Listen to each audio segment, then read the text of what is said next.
And I got to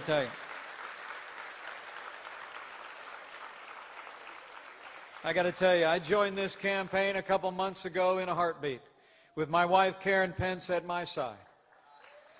We said yes. We said yes because you have nominated a man for president who never quits, who never backs down. He is a fighter. He is a winner. And until very recently, it seemed like he was out there fighting all on his own. But now this party is coming together. This movement is coming together. And we are going to make Donald Trump the 45th president of the United States of America.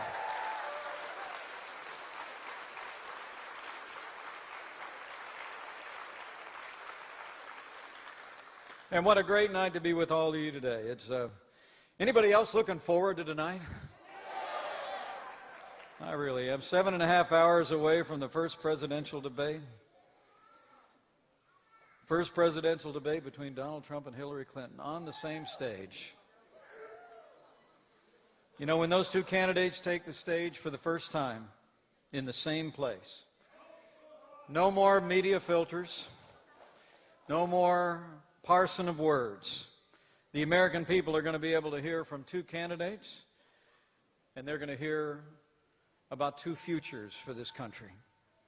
Two candidates, one who literally pledges to keep Indiana. Indiana will be a part of it. One who literally pledges to keep America on a path that has weakened America's place in the world, stifled America's economy, walked away from our most cherished constitutional principles and our highest standards in public life. And then they're going to hear from my running mate tonight. They're going to hear broad-shouldered leadership that will make America strong again, make America safe again, and make America great again.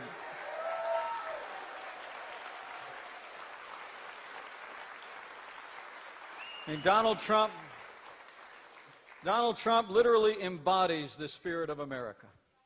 Strong, freedom-loving, independent, optimistic, and willing to fight for what he believes in, and he will fight for the American people every day, all the way to the White House, and every day as President of the United States. And I can't wait. I can't wait to be there. You know, people ask me all the time, what is it about Donald Trump? I just like to say, you know, Donald Trump just gets it, right? I mean, he's a doer in a game usually reserved for talkers. And when Donald Trump does his talking, he doesn't go tiptoeing around those thousands of rules of political correctness that the media puts in the way of men and women that want to make a difference for America. He says it like it is, from his mind and from his heart, and the American people hear him loud and clear, and they're going to send him all the way to the White House.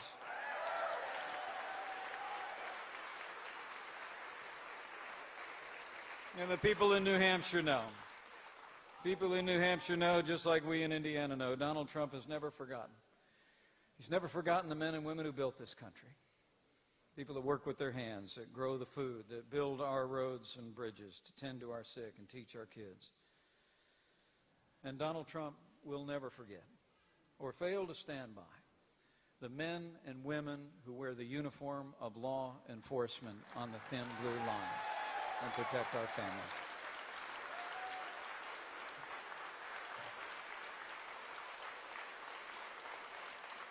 You know, it's a very challenging time to be in law enforcement today. It really is. We mourn with those who mourn and grieve with those who grieve in the loss of life and police action shootings in Tulsa and in Charlotte. We truly do. We know the American people of those communities deserve a full and thorough and transparent investigation. But let's be clear.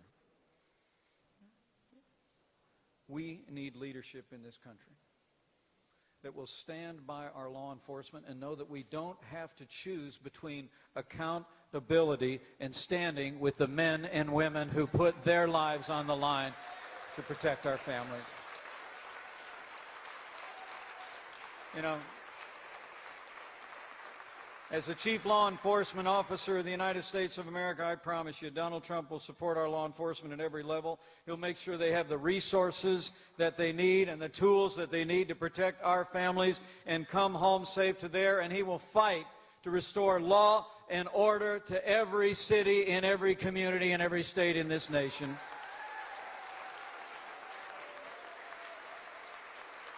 That's why I'm proud to say. That's why I'm proud to say my running mate was endorsed by the largest police officers union in the United States of America. 330,000 strong. The FOP says Donald Trump should be our next president. You know, it really is amazing at the very time when America is crying out for something new and different, when the American people are longing for change, a change to a stronger and more prosperous America at home and abroad. The other party has answered with a stale agenda and the most predictable of names. The American people in both parties, frankly, are ready to break free from the old ways of doing things in Washington, D.C. But tonight on the stage, the American people will literally hear from someone who personifies the failed status quo in our nation's capital. So before we go over the choice in this election, let's just decide, New Hampshire, right here and right now, that Hillary Clinton will never be elected President of the United States of America.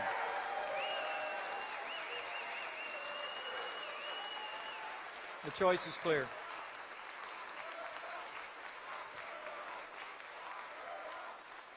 The choice is clear. Despite it seems like their campaign on the other side has just been an avalanche of insults. But really, this election comes down to a choice on security, on prosperity, on the Supreme Court, and on ensuring that we have the highest standards of integrity in the highest office in the land. On the front of security, despite traveling millions of miles as Secretary of State, it's accurate to say that the world is more dangerous today than the day that Barack Obama and Hillary Clinton took over foreign policy of this country. Our allies are less secure. Our enemies are more emboldened. 7.5 years of Barack Obama and Hillary Clinton's policies on the world stage have truly weakened America's place in the world. Terrorist attacks at home and abroad, heartbreaking scenes among our allies, attempted coups. You look at a map of the wider Middle East when this administration took office and a map of the wider Middle East today, it almost doesn't look like the same part of the world. You know, history teaches us that weakness arouses evil. And I would submit to you that Hillary Clinton and Barack Obama's foreign policy of leading from behind, moving red lines, feigning resets with Russia, the rise, rule, and reign of ISIS are a testament to this truth of history. We simply cannot have 4 more years apologizing to our enemies and abandoning our friends. America needs to be strong for the world to be safe. And Donald Trump will lead American policy with American strength on the world stage.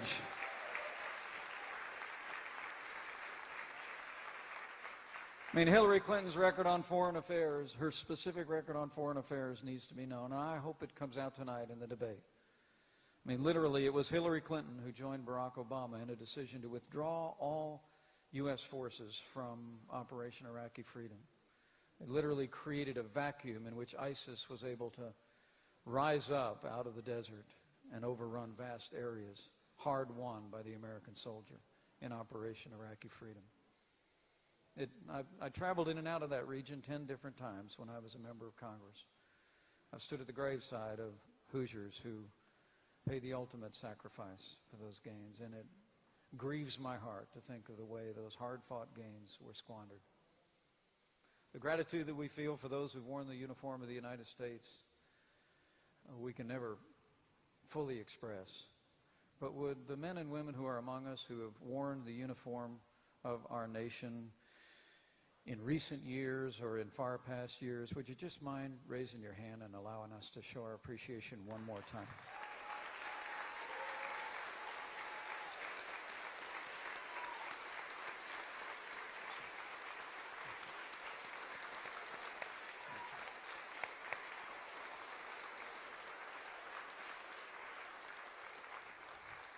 Thank you for your service. It was Hillary Clinton as well who initiated that disastrous agreement with the radical mullahs in Iran, $150 billion. And we got a handshake and only the illusory promise of delays in their nuclear ambitions.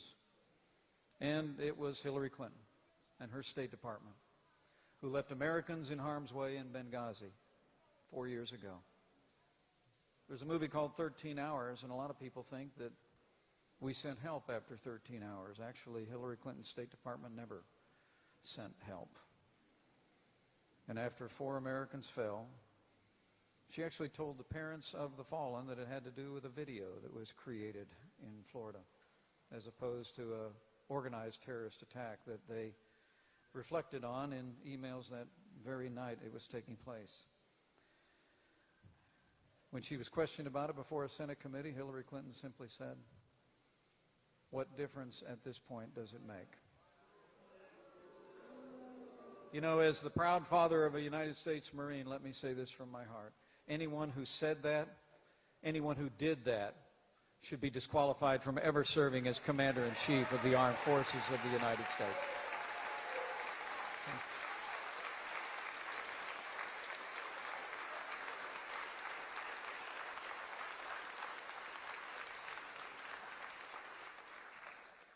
And here at home, we've seen the inspiration of terrorist organizations threatening American lives and taking American lives. Just in this last week alone, New Jersey and New York, domestic terrorism, and in Minnesota, a knife-wielding terrorist injuring 9. Fortunately, in Minnesota, an off-duty police officer had a firearm at his side, and he took that assailant down. And we commend him for it.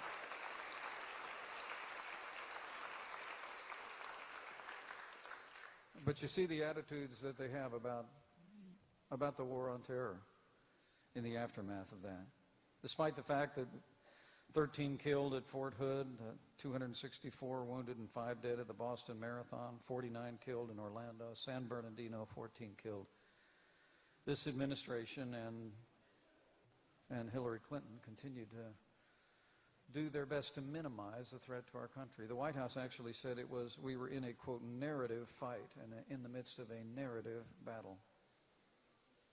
And Hillary Clinton herself actually accused my running mate, because he's taken a strong stand and spoken out for the security of the American people of, quote, giving comfort to our adversaries. Did you see that? Well, Hillary, strength does not give comfort to the adversaries of the United States of America. Weakness does. And that weakness ends the day that Donald Trump becomes president of the United States of America.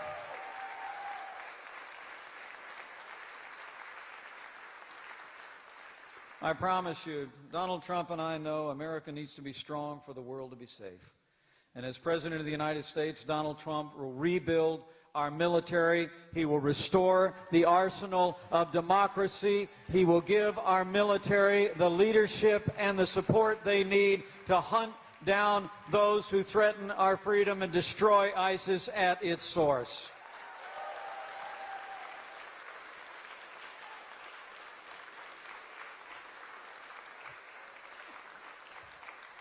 That strong leadership for national security is probably why I'm proud to say more than 160 retired U.S. generals and admirals have endorsed Donald Trump to be the next Commander-in-Chief of the Armed Forces of the United States.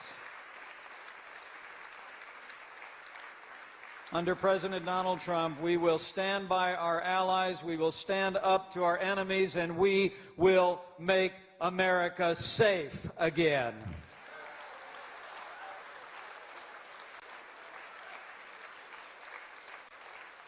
But in New Hampshire, you know, it's not just about security, it's about prosperity. We are in the midst of the weakest economic recovery since the Great Depression. We have the lowest labor participation rate since the 1970s, and millions more Americans today are living in poverty than the day that Barack Obama became president of the United States. Hillary Clinton's plan, more of the same.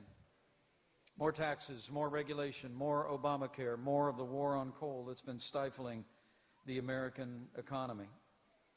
The truth of the matter is that they tell us that this is the best that we can do. You hear that? That things are really good and it's just going to be that way for a while, right? That's the implicit message. Well, we here in New Hampshire and all over the country, we know this is nowhere near the best that we can do. It's just the best they can do.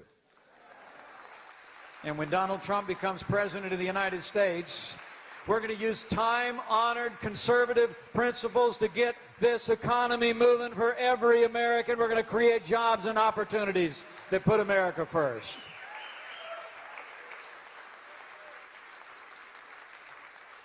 Donald Trump's got a plan. Donald Trump's got a plan that looks an awful lot like what Ronald Reagan did in the 1980s, and frankly, looks a lot like what John F. Kennedy did in the 1960s. We're going to lower marginal income tax rates across the board. We're going to cut taxes for working families, small businesses, and family farms. We're going to end death taxes once and for all, and we're going to lower business taxes so companies in New Hampshire can keep jobs here in New Hampshire instead of seeing them go overseas.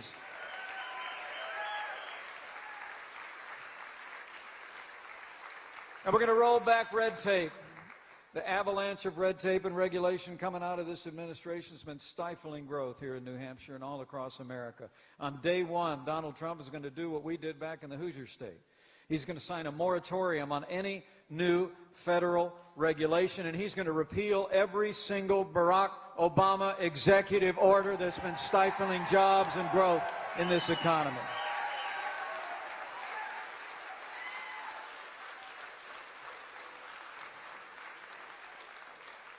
And Donald Trump recognizes that we've got to have trade policies in this country that expand our exports and imports. Exports support jobs here in New Hampshire. Imports support consumers. But we've got to ensure that when we negotiate with foreign countries that we put the American worker first. And Donald Trump is going to negotiate trade deals and renegotiate trade deals in a way that works for the American economy. And lastly, Donald Trump and I both know, that among the God-given blessings of this nation are our vast natural resources. And on day one of the Trump administration, we're going to end the war on coal once and for all. We're going to develop all the resources of our land with an all-of-the-above energy strategy. And we're going to stop stifling American economy and putting the burden on utility ratepayers.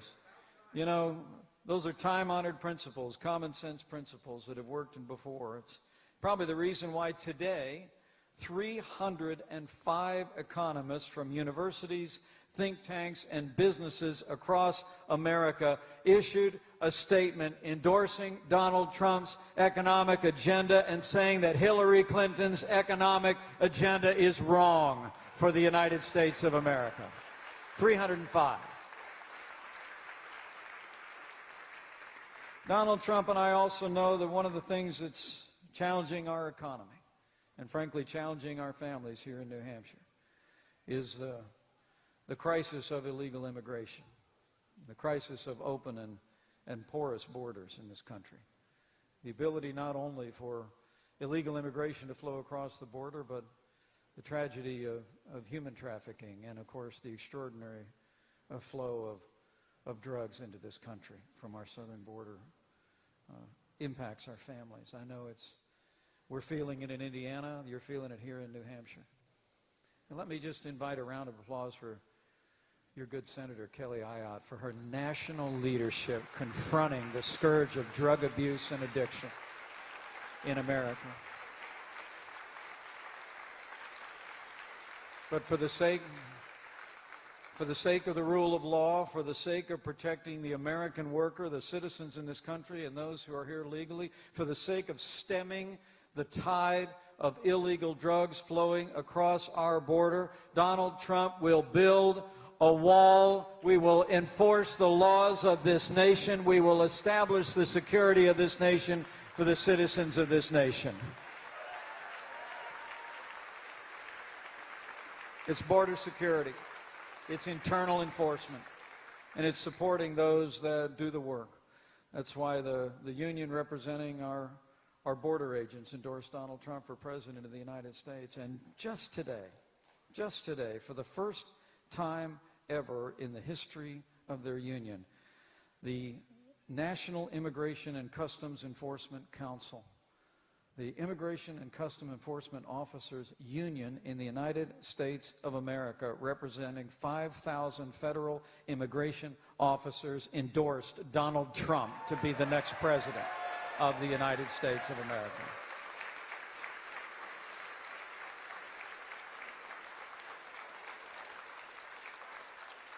With the right economic policies, I always like to say, conservative principles work every time you try them, right?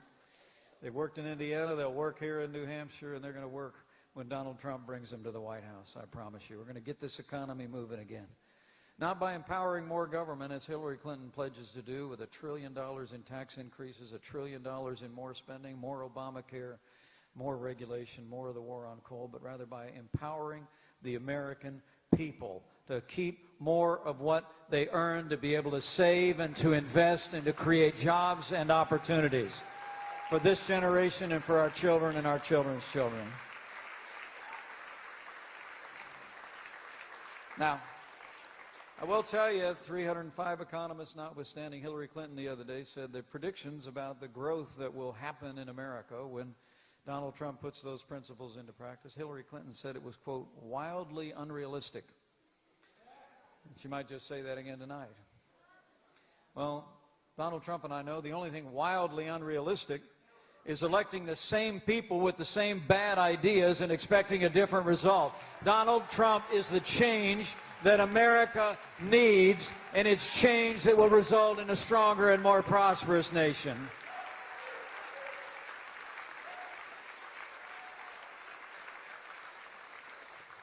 Now, there's one more issue I want to mention to you before I stop and say hello, and then I'm headed to Hofstra. When I think about this administration, it seems like there's no aspect of our lives too small for this present administration to supervise. There's no provision of our Constitution too large for them to ignore. And as this election approaches, I hope you'll tell your neighbors and friends here in New Hampshire that we're electing a president for the next 4 years, but that president will likely set the course and direction of the Supreme Court of the United States for the next 40 years, and we better think hard about that. Better think hard about that.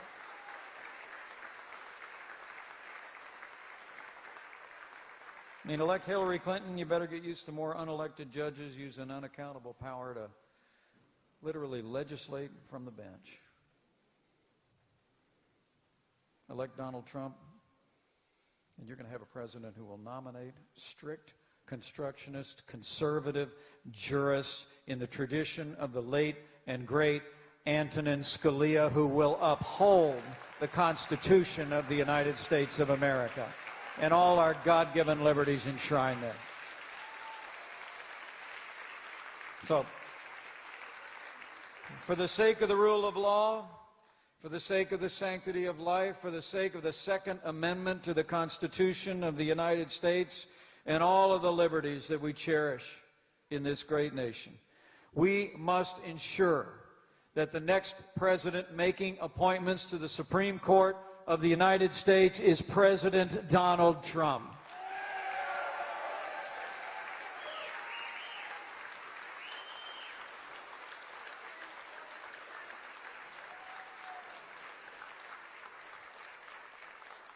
So it's about security, it's about prosperity, it's about the highest court in the land and our liberties. But it's also about ensuring that we have the highest standards of integrity in the highest office in the land.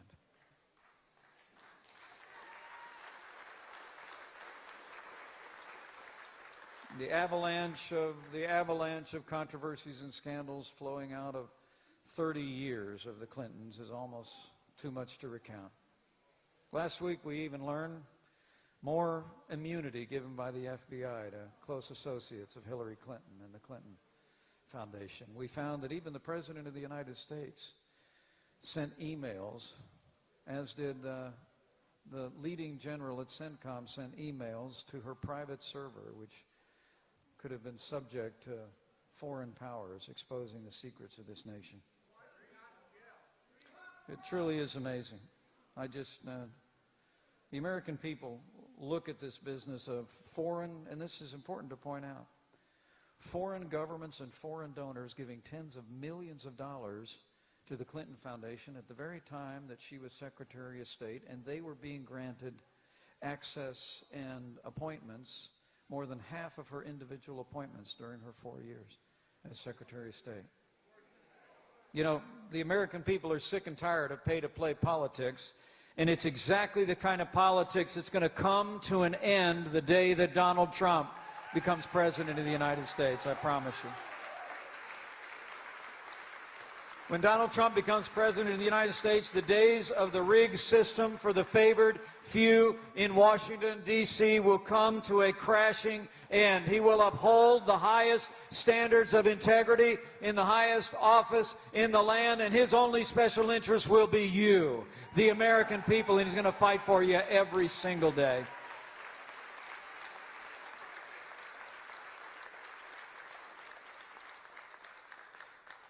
You know, as I close, let me just challenge you as you leave here today. You know, the race is close here in New Hampshire. Some polls out today say it's tied nationally. We have tremendous momentum, more and more people every day. Despite the overwhelming bias in the national media, more and more people every day are joining this movement to make America great again. And I know you're the reason. It's because the American people are talking with one another. And so I want to challenge you with that. Whatever you've heard here today on security, on prosperity, on the Supreme Court, on high standards, ending the rigged system in Washington, D.C. for the favored few, go tell somebody. Go find a neighbor and a friend, even today, over a backyard fence, at your place of work, at your place of worship. Call a friend, email, tweet.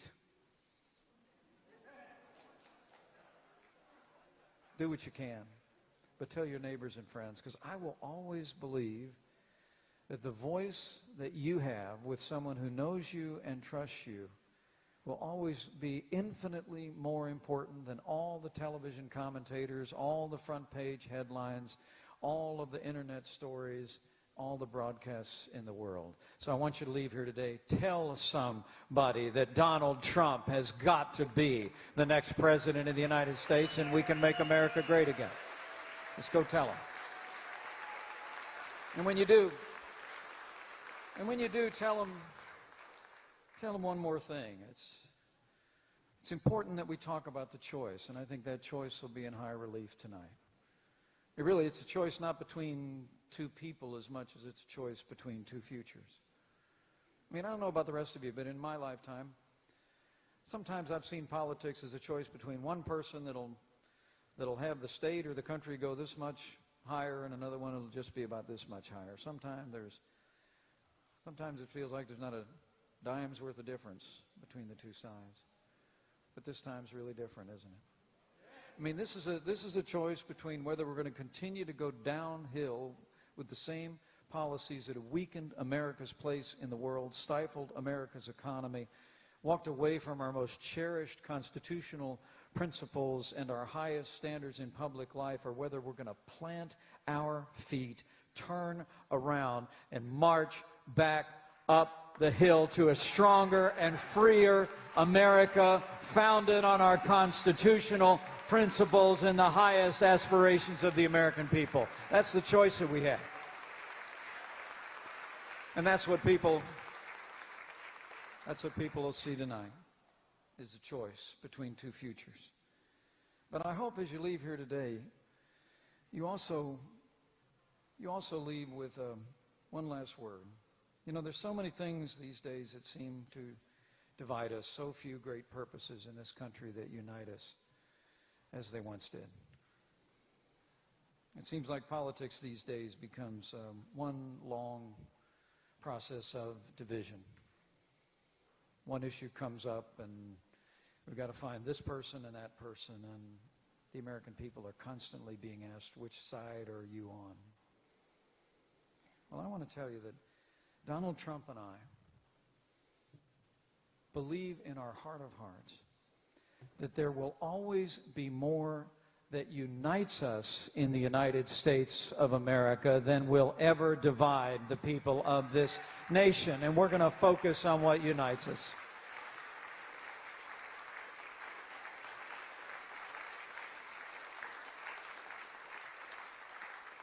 And I think what unites us, Donald Trump and I share this conviction, is really faith. It's faith in the American dream. Because he and I, I know we've got different styles. So I've been told. He's kind of charismatic, bigger than life, very interesting. And then there's me. That's great. I guess that.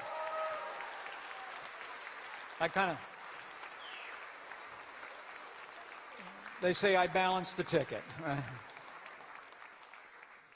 But really, as he and I have gotten to know each other over the last few months, we've found that we've had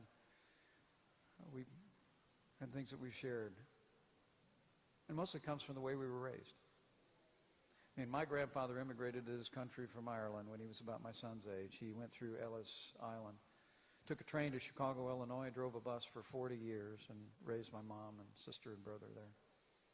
Donald Trump's grandfather came to this country, and his dad was a self-made man who built a great business in Queens with his own hands. My dad married that Irishman's daughter, took her down to a little town in southern Indiana, bought a house with a cornfield in the backyard, and ran a gas station business. I mean, the family he grew up in and my family both built everything that matters, a family, a business, and a good name. Now,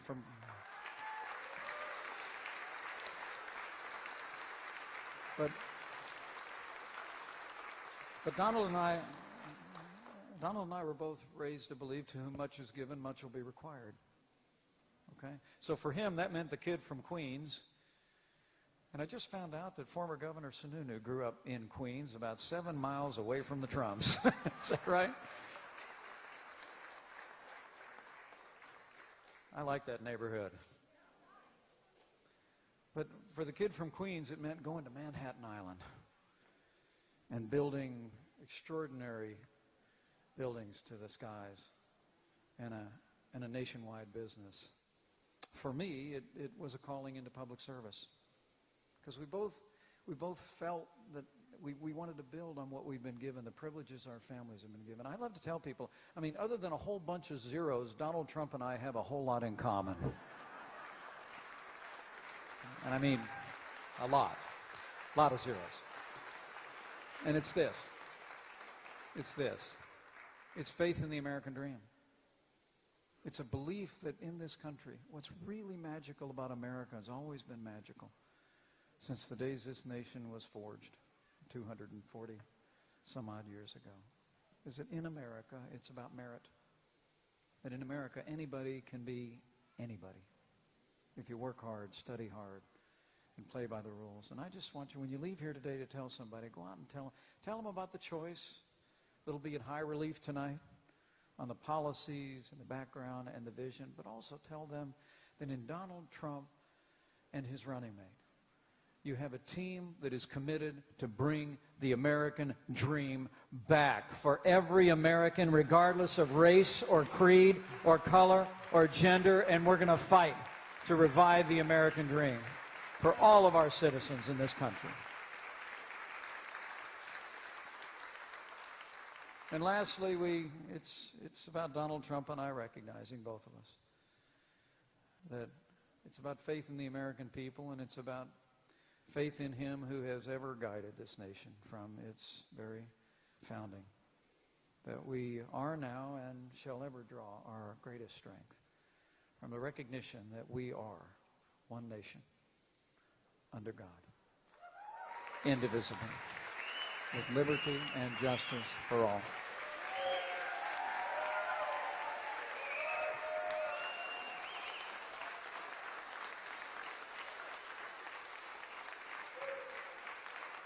So, men and women in New Hampshire, we have a choice to make.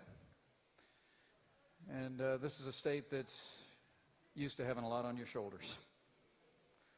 Every 4 years, sometimes I feel like I live in New Hampshire because of all the coverage you people get. And it's time for New Hampshire to lead the way again.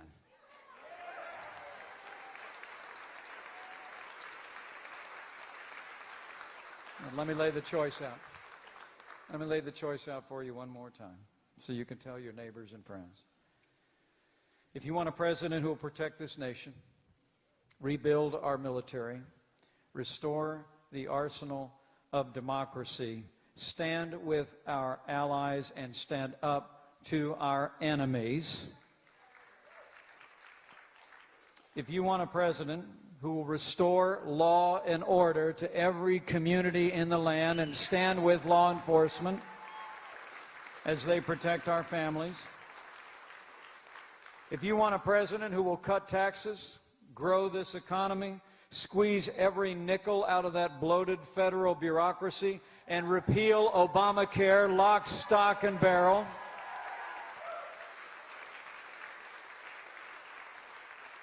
If you want a president who will secure our borders, build a wall, enforce the laws of this nation for the security and the prosperity of our citizens and those who are here legally, and if you want a president who will upend the status quo in Washington, D.C.,